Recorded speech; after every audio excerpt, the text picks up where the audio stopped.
My experience in the office was awesome.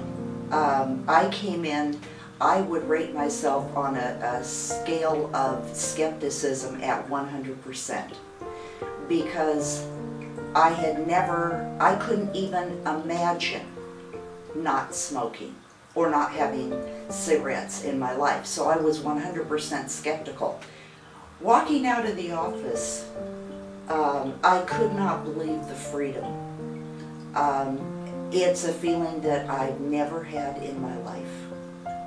And I could get choked up because it was so huge. I was such a devout smoker. I mean, captured mind, soul, and body. Couldn't be without them. It was like coming out of solitary confinement and seeing color and activity and people and looking at life and knowing I could go participate fearlessly. It was huge for me. So it was nothing short of from a death sentence to an exoneration, and that's huge.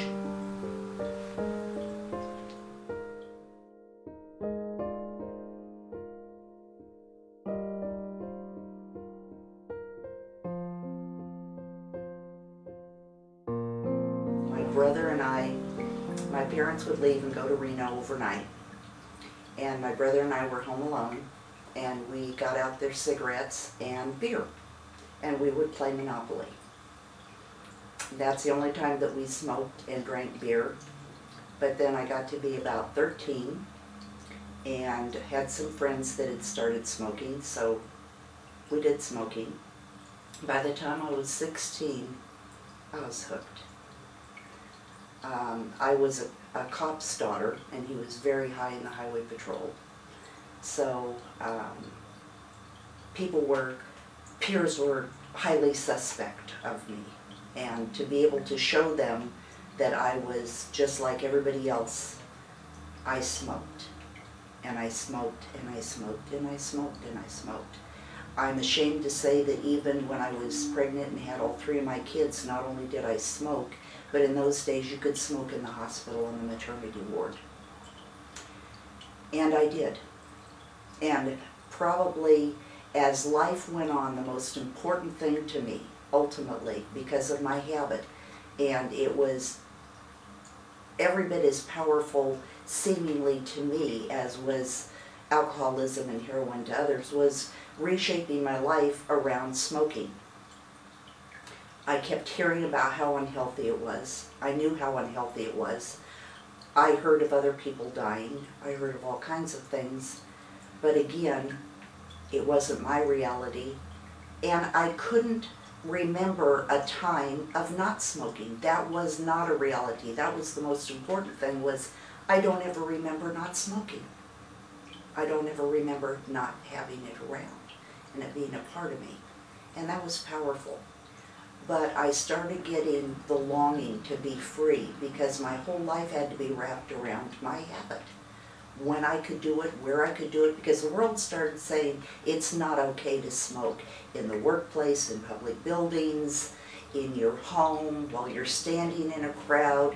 And I knew it down in my heart. And I knew that I was a prisoner. And it was horrible. It was horrible not having freedom. We live in America, and I had no freedom because I had to be concerned about whether or not I could smoke in a car, whether I could smoke when I was going on errands, journeys, whatever.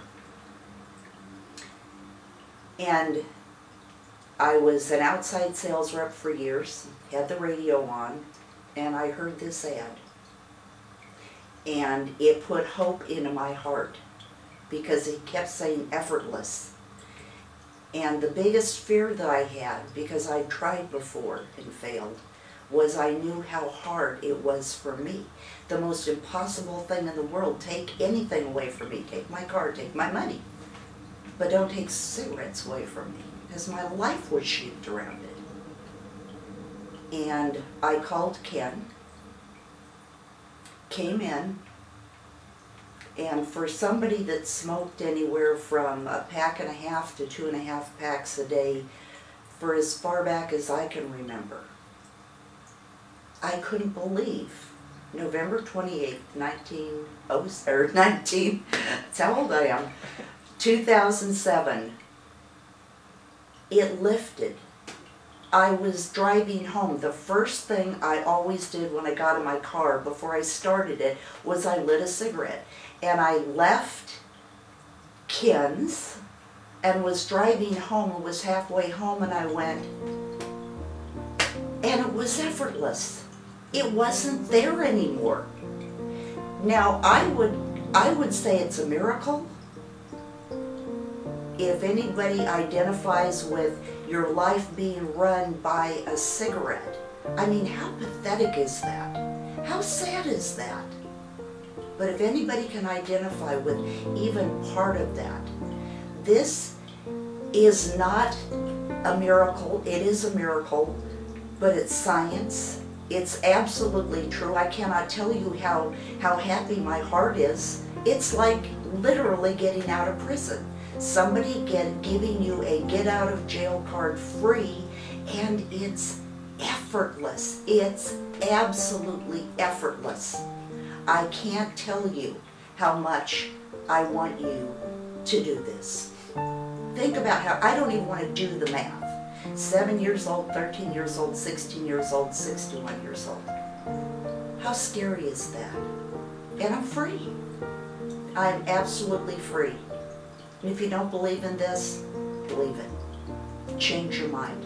Give yourself a chance. Give yourself a chance. It's wonderful. And thank you, Ken. From the bottom of my heart, you're a miracle worker.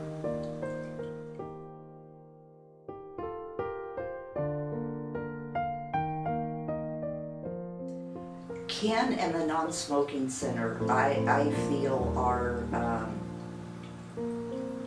and I don't want this to sound corny, but I feel like they're gifts from God.